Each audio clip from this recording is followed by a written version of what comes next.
오늘도 말씀 속에서 우리를 찾아오신 하나님 만날 수 있기를 축복합니다. 제가 한 번은 일과를 마치고 집에 갔다가 다시 볼 일이 있어서 목양실에 오를 일이 있었습니다. 교육관 꼭대기 있죠. 그리고 캄캄한 밤이었습니다. 어두운데 그 꼭대기까지 살짝 걱정도 됐습니다. 그런데 제가 한층 한층 오를 때마다 센서 등이 켜지는 겁니다. 물론 한꺼번에 6층까지 다 켜지진 않았어요. 그러나 참 감사하게도 한층 한층 오를 때마다 어김없이 불이 들어왔고, 그래서 큰 문제 없이 6층까지 오르게 되었습니다. 또 한 번은 제가 지하철에서 내려서 역 바깥에 나오는데 계단을 이렇게 오르는데요. 계단을 오를 때마다 기분 좋은 멜로디가 울리는 겁니다. 그리고 한 계단 한 계단 오를 때마다 열량이 얼마나 소진되는지, 그리고 평균 수명이 얼마나 더 늘어나는지 기록이 돼 있는 거예요. 뭐 사실 계단 하나 오른다고 살이 얼마나 빠지겠습니까? 계단 하나 오른다고 뭐 더 오래 살겠습니까? 그런데 그렇게라도 걷게 하는 그 아이디어가 참 신선하다 생각을 했어요. 근데 그러면서 그렇게 목양실 계단을 오르면서 또 그 지하철 계단을 오르면서 하나님의 인도하심이 바로 이렇구나라는 생각을 했어요. 여러분, 하나님께서 이스라엘 백성들 출애굽하고 나서 가나안에 이를 때에 모세에게 가나안에 이르기까지의 지도를 주시지 않았습니다. 여기서 어디를 거쳐서 가나안까지 갈 거야, 그렇게 말씀하시지 않으셨어요. 그냥 불기둥과 구름기둥, 그것에 의지하여 매일매일 발걸음을 옮기게 하셨습니다. 요단을 건널 때에도 요단을 한꺼번에 쫙 갈라주고 자 건너라, 그렇게 하시지 않으셨어요. 그들의 발이 그 물에 닿을 때 요단이 갈라졌고 그들은 마른 땅을 건넜던 겁니다. 얼마나 놀랐을까요? 또 얼마나 신기하고 또 재미있었을까요? 여러분, 그렇게 이스라엘 백성들 하나님을 신뢰하면서 한 걸음 한 걸음 하나님의 인도하심을 받을 수 있었던 겁니다. 여러분 아시다시피 이스라엘은 남과 북으로 나뉘고 나서 북쪽 이스라엘은 독자적인, 하나님을 떠나서 그 독자적인 그런 신앙을 가지게 됩니다. 그리고 남북 이스라엘을 통틀어서 가장 악하다고 생각되는 그 아합 왕 때 이세벨과 결혼을 하고 나라를 온전히 바알 천지로 만들어 버립니다. 한마디로 하나님이 택하신 그 나라가 영적으로 하나님을 떠나서 완전히 바알에게 빠져 있는 거예요. 자, 그런데 이때 하나님께서는 선지자 엘리야를 보내십니다. 여러분, 그렇게 중요한 시기에 하나님께서 선지자를 보내시는데, 근데 성경을 보면은 그 엘리야의 등장이 너무나 소박하고 단순하기만 합니다. 가문도 이력도 없습니다. 그저 길르앗에 사는 디셉 사람이라는 것밖에 없어요. 이 디셉 사람이라는 게 그 지역을 말하는지 아니면 그의 어떤 신분이나 지위를 말하는지 분명하지 않습니다. 한마디로 듣도 보도 못한 사람입니다. 여러분, 우리가 성경을 보면은요, 하나님은 준비된 사람을 쓰셔요. 더 정확히 말씀드리면 준비하셔서 그 사람을 쓰십니다. 요셉이 그랬고 모세도 그랬고 다윗도 그랬습니다. 그런데 엘리야는 좀 달라요. 어느 날 혜성같이 나타나서 아합 앞에서 선전포고하고 있습니다. 물론 우리가 모르는 시간에 하나님은 엘리야를 준비시키실 수 있습니다. 그런데 여기서 우리가 알 수 있는 것, 성경이 말하는 것, 하나님의 일은 누가 하셔요? 하나님이 하시는 거예요. 그런데 하나님께서는 당신의 일을 종종 사람을 통해서 하실 때가 있습니다. 그렇다고 그 사람이 어떤 조건과 능력에 매이는 게 아니에요. 하나님의 일은 하나님이 하셔요. 근데 하나님께서는 반드시 순종의 사람을 통하여 일하시는 것입니다. 그렇게 어느 날 갑자기 등장했던 엘리야, 아합 앞에서 이 나라에 수년 동안 비도 이슬도 있지 않을 것이다, 그렇게 선포를 합니다. 여러분, 한 나라 최고 통치자 앞에서 내 말이 없으면 이 땅에 비도 없고 이슬도 없을 것이다, 이거 선전포고하고 같은 거예요. 쉽지 않았을 거예요. 근데 엘리야는 묵묵히 순종합니다. 여호와가 나의 하나님이십니다라는 그의 이름대로 엘리야는요, 그 아합이 아니라 하나님을 더 두려워했기 때문이죠. 그리고 그 말대로 온 이스라엘의 기근이 들었어요.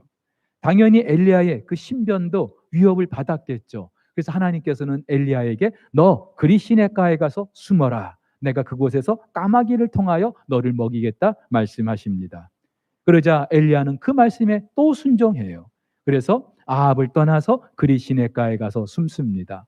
그런데 시간이 지나면서 그 시내의 물도 마르게 된 거예요. 그러자 하나님은 이번에는 너 저 시돈 땅 한 과부의 집으로 가거라. 그렇게 말씀을 하시는 겁니다. 그 과부를 통해서 엘리야를 먹이시겠다는 거예요.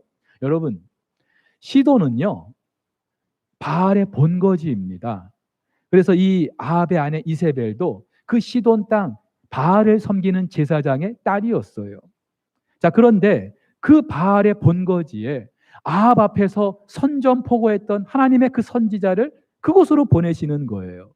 마치 기름을 껴안고 그 불 가운데 뛰어드는 것과 같은 겁니다. 게다가 그 여인 과부인데다가 돈 많은 과부도 아니에요. 이왕 보내시려면 좀 넉넉한 돈 많은 집에 보내시면 좋을 텐데 먹을 게 없어서 마지막 끼니 그 아들과 함께 먹고 죽으려고 하는 찢어지게 가난한 한 과부에게 보내시고 있습니다. 하나님 참 이해가 안 되고 때로는 짓궂다 그렇게 생각도 들 때가 있어요. 여러분, 이때 엘리야는 어떤 마음이었을까요? 물론 엘리야는 이전에 하나님 말씀에 다 순종했어요. 아합 앞에서 선포해라 했어요. 그리 시냇가에서 숨어라 숨었어요. 근데 이번은 좀 상황이 달라요. 시돈으로 가래요. 바알의 본거지로. 하지만 그래도 엘리야는 또 순종합니다. 여러분, 어떻게 엘리야가 순종할 수 있었을까요? 아, 목사님, 당연히 선지자니까 순종해야죠. 예, 맞아요. 선지자이기 때문에 하나님의 말씀대로 선포해야 되고 하나님의 말씀대로 순종해야 되는 건 맞아요. 그런데 엘리야가 이때 그 하나님 말씀에 순종했던 또 다른 이유가 있지 않겠습니까? 순종했던 결과를 본인이 알고 있기 때문에 아합 앞에서 선포했더니 실제로 온 땅에 기근이 들었어요. 하나님의 말씀대로 순종해서 그리 시냇가에 갔더니 까마귀를 통하여 아침마다 저녁마다 떡과 고기를 먹여 주시는 거예요. 이미 경험을 했어요. 순종했을 때 경험했던 그 좋은 기억들이 있었던 것이죠. 그 기억 때문에 엘리야는 또다시 하나님 말씀에 순종할 수 있었던 것입니다. 여러분, 마치 번지 점프와 같아요. 번지 점프 아시죠? 높은 곳에서 아래를 향하여 그냥 떨어지는 거예요. 당연히 죽겠죠. 그런데 두 다리에 고무줄을 매달고 떨어집니다. 그런데 그 떨어질 때 아주 그냥 그 속도가 무섭지 않겠습니까? 그냥 땅바닥에 그냥 떨어지는 거 아니에요. 얼마나 무섭겠어요. 그래서 웬만한 사람들은 엄두도 못 낸다고 하죠. 그런데 그렇게 땅에 거의 닿을락 말락할 때 다시 하늘로 튕겨져 올라갑니다. 바로 그 지점, 바로 그 지점. 번지 점프에서 제일 어려운 지점이 아닐까 싶습니다. 그런데 그 이후에 그렇게 떨어질 뻔 하다가 그 탄력에 의해서 올라가요. 그리고 그 탄력에 의해서 다시 내려왔다 올라갔다 하기를 반복하는 거예요. 저는 순종이 이와 같다는 생각을 합니다. 처음 할 때는 힘들죠. 어렵죠. 그러나 한 번 순종을 한 그 경험이 있으면, 기억이 있으면 그것이 동력이 되는 거예요. 또다시 순종하게 되는 줄 믿으시기를 바랍니다. 자, 그런데 하나님은요, 단지 이 기근의 때 엘리야 한 사람을 먹이기 위해서 엘리야를 시돈 땅에 보낸 게 아니에요. 당시 바알은 가나안 땅에서 풍요와 다산을 상징하는 그런 신이었어요. 특별히 농사에 절대적인 비와 바람을 주관한다고 여겨졌던 신이었어요. 그런데 보세요. 이스라엘의 하나님이 기근을 내리셨어요. 그렇다면은 정말로 바알이 참 신이라면은, 그가 비와 바람을 주관하는 신이라면은 그 기근을 없애줘야 되지 않겠습니까? 더군다나 지금 기근이 어디까지 들었어요? 시돈 땅, 바알의 본거지. 그래서 그곳에 사는 한 과부가 죽어가고 있어요. 바알이라는 이름의 뜻이 주인이라는 뜻이 있어요. 자기가 참 주인이라면, 자기가 진짜 신이라면 그 자기의 본거지에서 죽어가는 그 연약한 과부를 살려야 되지 않겠습니까? 기근으로부터 해방을 시켜줘야 되지 않겠습니까? 먹을 게 없어서 죽어가는 그 여인을 살려야 되지 않겠습니까? 그런데 그러질 못해요. 바알이 할 수 있는 건 아무것도 없어요. 당연하죠. 바알은 신이 아니기 때문에요. 근데 바로 이곳에 하나님은 당신의 선지자를 보내신 거예요.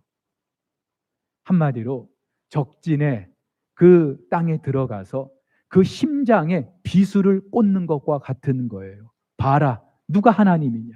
누가 참신이냐? 여러분 보세요. 엘리야가 선포하고 나서 하나님의 말씀대로 그 땅에 기근이 시작됐어요. 하나님께서 엘리야를 시돈에 보내셔서 그 시돈 땅 과부를 살려주십니다. 바알도 하지 못한 일을 하나님이 하시는 거예요. 누가 참 하나님입니까? 누가 참 신이십니까? 누가 주인입니까? 지금 하나님께서는 이 이야기를 통하여 그걸 말씀하고 싶으신 거예요. 그러면서 하나님은 누굴 지금 주목하고 계실까요? 누굴 위하여 지금 이 이야기를 기록하게 하실까요? 당연히 그 땅에 하나님의 택한 백성들인데도 하나님을 떠나서 바알을 섬기고 있는 그 이스라엘 백성들이겠죠. 바알아, 니들이 지금 바알을 섬기고 있는데 누가 하나님이냐? 누가 신이냐? 누가 주인이냐? 또 있겠죠. 지금 이 열왕기서는요, 바벨론 포로로 끌려가 있는 그 백성들을 위하여 기록된 책입니다. 그렇다면 바벨론의 포로로 끌려가 있는 이 백성들이 이 이야기를 묵상하면서 우리가 하나님이 택하신 백성인데 왜 바벨론의 포로로 끌려와 있을까? 이유를 생각하게 되지 않겠습니까? 여러분, 출애굽한 이스라엘 백성들 광야 생활을 하고 가나안에 들어갔을 때 이제부터는 한 곳에 정착해서 살아가야 되는 거예요. 땅을 일구고 농사를 지어서 살아가야 되는 거예요. 이전의 유목 생활과는 전혀 차원이 다르죠. 어떤 생각을 했을까요? 광야에서는 하나님이 우리를 지키셨지만 이 가나안에서는 이 가나안의 신을 섬겨야 되지 않을까? 농사를 주관한다는 바알을 따라야 되지 않을까? 그런 생각하지 않았을까요? 그래야 우리가 이 땅에서 살아남지 않을까? 먹고 살고 우리가 성공할 수 있지 않을까? 여러분, 그런데 오늘 우리도 마찬가지예요. 오늘 이 말씀 또 누구를 위해서 기록하게 하셨을까요? 우리 그리스도인들. 하나님이 주인이라고 나의 구원자라고 고백해요. 그런데 삶 속에서는요, 여전히 하나님이 주인이 아닌 것 같아요. 세상의 방식대로, 세상의 가치관대로 그렇게 살아가는 거예요. 왜요? 그래야 살아남기 때문에, 그래야 성공한다고 생각하기 때문에. 하지만 여러분, 절대로 그렇지 않죠. 하나님은 창조주가 되시고 구원자가 되시고 우리의 참 주인이 되시는 줄 믿습니다. 자, 그런데 이게 예배당 안에서 입술로만 고백되는 걸 하나님은 원치 않으셔요. 우리의 삶 속에서 정말 하나님이 너의 주인이냐, 너의 하나님이냐, 그걸 보여주기를 원하셔요. 어떻게 해요? 하나님 말씀대로 순종하는 걸 통해서요. 안타깝게도 소가 그 임자를 알고 나귀도 그 주인의 그 구유를 아는데 정말로 하나님이 택하신 이스라엘 백성들 이걸 깨닫지 못하고 알지도 못하는 거예요. 그래서일까요? 하나님께서는 까마귀를 통해서 이방의 여인을 통하여서 그것들의 순종을 통하여서 하나님 당신이 하나님이심을 지금 말씀하고 있습니다. 엘리야를 그리시네가에 숨게 하시면서 하나님께서 이렇게 말씀하시죠. 17장 4절에 보니까 내가 까마귀들에게 명령하여, 누구에게요? 까마귀들에게 명령하여 너를 먹이게 하리라. 여러분, 까마귀는 말 못하는 미물입니다. 율법에도 부정한 새로 여겨졌어요. 근데 그런 까마귀를 통하여 엘리야를 먹이시겠다는 거예요. 주변에 정말로 돈 많은 사람, 배부른 사람, 그 사람을 통해서 엘리야를 먹이시겠다는 게 아니라, 그리고 이 까마귀도요, 자기 본능에 의해서 그렇게 엘리야를 먹였던 게 아니라 하나님의 명령에 순종해서. 과부도 그렇죠. 9절을 보십시오. 내가 그곳 과부에게 명령하여 내게 음식을 주게 하였느니라. 여러분, 이 과부가 마지막 그 끼니 남은 거 그걸 선뜻 엘리야에게 건네는 게 쉬운 일이었을까요? 그걸 건넬 정도로 이 여인이 마음이 넓은 여인이었을까요? 아니에요. 여러분, 물 한 그릇도 아니라 이 가나안 이 기근의 때 마지막 끼니 그거 먹고 죽으려고 하는 자기에게 떡을 좀 가져오라고 하는 이 엘리야, 이 과부가 생각할 때, 야, 진짜 피도 눈물도 없구나, 그렇게 생각했을 거예요. 우리식으로 말하면 문둥이 콧구멍에서 마늘씨 빼먹는 것 같은 거죠. 그런데 보세요. 이 여인이 순종합니다. 누가 하게 하신 거예요? 하나님께서. 이 여인의 마음이 넓어서가 아니라, 착한 일을 좋아해서가 아니라 하나님 명령에 순종하고 있는 거예요. 사랑하는 우리 성도 여러분, 하나님은 말 못하는 미물을 통하여서, 이방의 한 여인을 통하여서 그들이 하나님 말씀에 순종하게 하심으로 말미암아 하나님이 참 하나님이심을 지금 이 땅에서 보여주고 계시는 거예요. 여기서 알 수 있는 한 가지 진리가 있습니다. 하나님의 일은요, 하나님이 하셔요. 하나님이 하셔요. 그런데 반드시 순종의 사람을 통하여 하시는 줄 믿습니다. 얼마 전에 태국의 우리 송호선 허은숙 선교사님 그 편지를 여러분들에게 소개해 드렸어요.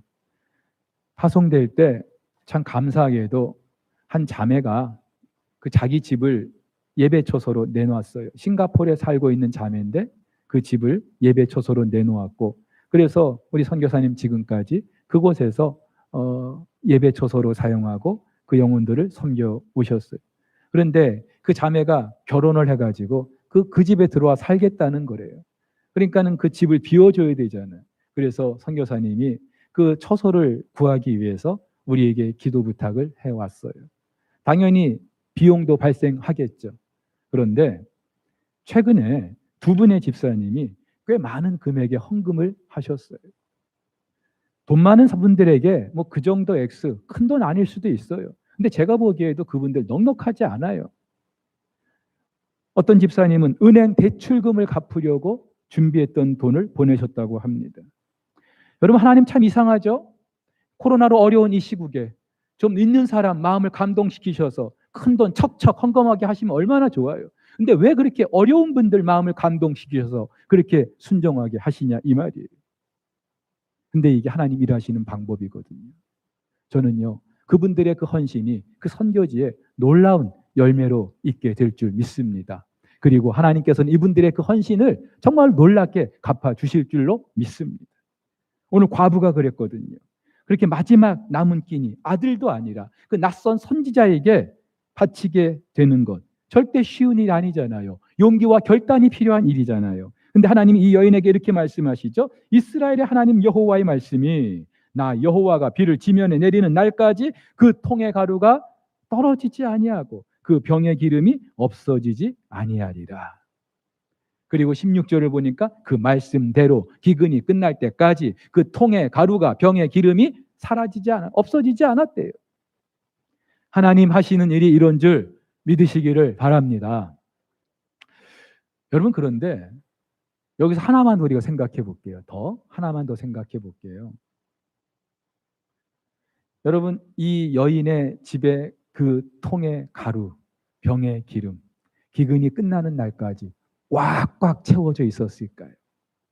그래서 아침에 일어나서 그 통을 보면은, 야, 오늘 하루 너끈히 살겠구나. 오늘뿐만이 아니라 내일, 아니 한 달은 우리가 견딜 수 있겠구나. 그 정도로 하나님이 채워주셨을까요? 정황을 보면은 엘리야가 이 기근의 때에 이 집에 계속 머물렀던 것 같아요. 그러면 이 여인은요, 처음 그 엘리야를 맞았을 때처럼 매일같이 엘리야를 섬겨야만 했을 거예요. 그런데 성경에는 기록이 안 돼 있지만 제 생각에 아마도 처음 엘리야를 만났을 때와 같은 상황이 매일 반복됐을 거예요. 다시 말해서 창고에 가루와 기름을 쌓아놓고 대접했던 게 아니라 아침에 일어나 보면 오늘 먹을 거밖에 없는 거예요. 이거 없어지면 내일 굶어야 되는데, 그런데도 아마 이 여인은 그것 가지고 엘리야를 섬겼을 거예요. 그렇게 하나님께서 기근이 끝나는 날까지 그 통의 가루가, 병의 기름이 사라지지 않게 해주셨다는 겁니다. 사랑하는 우리 성도 여러분, 이 여인은요, 어쩌면 기근이 끝나는 날까지 매일 그렇게 똑같은 순종을 반복해야만 했을 거예요. 하지만 이 여인은 알았죠. 그렇게 순종할 때마다 하나님께서 그 통의 가루를, 병의 기름을 채우시는 걸 알았죠. 그렇기 때문에 다시 순종할 수 있었던 거예요. 계단을 오를 때마다 불이 켜지는 것과 같이 하나님의 인도하심을 분명히 경험했기 때문에 순종할 수 있었던 것이죠. 코로나 때문에 모두가 어려운 시간 보내고 있어요. 이런 때 누구나 그렇듯이 그냥 나 한 사람 그리고 우리 가족 먹고 살 궁리 급급할 수 있습니다. 사실 이것도 벅찬 일이에요. 요즘 같은 코로나 상황에서는. 근데 하나님은 참 이상한 분이에요. 꼭 요런 때 당신의 일을 하셔요. 그런데 순종의 사람을 통하여 일을 하십니다. 제가 아는 목사님 교회가 요즘 같은 상황에 비전 센터를 건축하고 있습니다. 여러분, 하던 일도 그만둬야 될 판국인데 요즘 같은 상황에 건축을 시작한 거예요. 근데 그 교회 성도들 다 기쁜 마음으로 그렇게 하기로 동의를 했다는 거예요. 근데 건축을 시작하면서 참 아름다운 이야기가 쏟아지고 있다고 합니다. 기공 예배를 드렸던 그 첫날, 웬 낯선 여자분이 목사님을 찾아와서 적지 않은 돈을 헌금을 하더라는 거예요. 근데 이 여자분은 그 교회 성도도 아니고 교회 다니지도 않고 예수의 예자도 모르는 그런 분이래요. 근데 길을 가다가 그 교회가 건축을 한다는 그거 표지를 보고 그런 마음에 감동이 생겼다는 거예요. 그러면서 그 돈을 가지고 목사님을 찾아온 거예요. 신기하지 않습니까? 하나님은요, 그 비전센터 건축의 첫 번째 헌금을 그 교회 성도도 아니라 한 낯선 여인을 통해서 하게 하신 거예요. 또 이런 일도 있었대요. 한 유치부 꼬마가 엄마와 함께 목사님을 찾아왔대요. 그 엄마도 교회 안 다니는 분이래요. 근데 이 꼬마가 자기가 모아놓은 그 통장에 모아놓은 전 재산 7만 1,000원을 봉투에 담아가지고 가져왔다는 거예요. 그래서 목사님이 야, 어떻게 네가 이렇게 모은 걸 다 가져올 수 있어? 그랬더니 이 꼬마가 하는 말이요. 하나님이 나를 만드셨잖아요. 하나님이 나를 만드셨잖아요. 그 말에 목사님이 울 뻔했대. 그 자리에서. 또 한 분은요. 이미 다른 교회를 사임하고 새벽마다 그 교회 새벽 기도회에 참석하셨던 한 여전도사님이 계시는데 이분도 또 적지 않은 금액을 가져와서 헌금을 하시더라는 거예요. 여러분 여전도사 사례가 뭐 얼마나 되겠어요. 또 이미 사임한 분이 무슨 돈이 있겠어요. 그런데 하나님이 그런 마음을 주시더래. 네가 해라. 네가 해라. 하나님 이런 분이시요. 그러면서 목사님 하시는 말씀이 역시 일해야 간증이 있구나. 순종할 기회가 있어야 순종하게 되는 거고 순종의 열매를 보게 된다. 그렇게 말씀을 하시더라고요.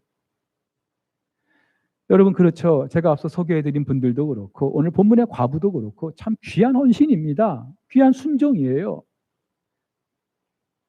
그래서 우리는 그 여인에게 집중할 수도 있어요. 그런데 보세요. 이 여인에게 그렇게 순종할 수 있는 기회를 주신 분이 누구입니까? 하나님이시죠. 하나님께서 그 마음을 감동시키신 거예요. 드릴 수 있는 믿음을 주신 거예요. 여러분 아시잖아요. 순종, 내 의지대로 되는 거 아니잖아요. 내 마음에 감동이 있다고 다 되는 거 아니잖아요. 일단은 내 마음에 감동이 있어야 되겠지만 믿음도 있어야 되잖아요. 누가 주시는 거예요? 하나님이 주시는 거예요. 여러분 이걸 보면은 순종도요. 때가 있고 기회가 있는 거예요. 아무나 하고 싶다고 할 수 있는 게 아닌 거예요. 그래서 은혜인 거죠. 예수님도 그렇게 말씀하십니다. 내가 참으로 너희에게 이르노니 엘리야 시대에 하늘이 3년 6개월간 닫히어 온 땅에 큰 흉년이 들었을 때에 이스라엘에 많은 과부가 있었으되 엘리야가 그중 한 사람에게도 보내심을 받지 않고 오직 시돈 땅에 있는 사렙다의 한 과부에게 뿐이었다. 예. 이왕 보내실 것 같으면 이스라엘의 과부들에게 보내시면 얼마나 좋겠어요. 근데 하나님께서 그렇게 하지 않으신 거예요. 하나님 마음인 거예요. 그러면서 이방 땅, 시돈 땅 한 여인에게 보내신 거예요. 제가 인터넷에서 인상적인 사진을 한 장 봤습니다. 비가 오는 날 저마다 우산을 들고 있는데 더 큰 우산 아래 서 있는 거예요. 이 사진을 보면서 야, 하나님이 바로 이 큰 우산 같지 않을까. 저마다 어렵고 힘든 때 그것을 피해 보려고 자기들만의 우산을 들고 있어요. 근데 충분치 않죠. 근데 하나님께서 당신의 날개 아래, 당신의 그늘 아래 품으시는 거예요. 그 아래 우리를 숨기시는 거예요. 피하게 하시는 거예요. 이런 때 많은 사람들은 자기 우산 붙들고 어떻게든 살아보려고 애를 쓰고 몸부림치는데 하나님은 내 그늘 아래 들어오라고, 내 품 안에 들어오라고 말씀하시는 분인 줄 믿습니다. 근데 조건이 있어요. 순종의 사람, 순종의 사람. 자기가 들고 있는 그 우산 내려놓으면 큰일 나는 것처럼 생각하는 그 사람은 절대로 그 큰 우산 아래 들어갈 수 없겠죠. 어떻게 해서든지 내 우산, 나를 책임질 거라고 생각하겠죠. 사랑하는 우리 성도 여러분, 지난 역사나 성경을 보면은요, 하나님이 사용하셨던 사람들은요, 돈 많은 사람, 지혜 있는 사람, 권력 있는 사람 아니고요, 다 순종의 사람이었어요. 그렇다면은 지금 우리가 참 코로나 때문에 극한의 시간을 보내고 있는데, 역시 이 시간을 지날 수 있는 그 이유도 하나님께 있고 그 근거도 하나님께 있고, 그렇다면 우리는요, 이렇게 좀 기도했으면 좋겠어요. 하나님, 저에게도 순종의 기회를 주십시오. 내 마음을 감동시키실까 봐 조바심 내는 게 아니라, 하나님, 나를 감동시켜 주십시오. 순종의 기회를 주십시오. 그리고 순종해야 될 때 순종할 수 있는 믿음을 주십시오. 그래서 이 극한 상황 속에서도 하나님이 진짜 하나님이심을 내 삶을 통하여, 우리의 삶을 통하여 증거하게 해 주십시오. 저와 여러분의 기도의 제목이 될 수 있기를 주의 이름으로 축복합니다. 어렵죠? 힘들죠? 그렇다고 우리는 뒤로 물러설 게 아니라 하나님이 무엇을 말씀하시든지 다시 순종하겠습니다. 결단하고 또 그렇게 살아갈 수 있기를 주의 이름으로 축복합니다.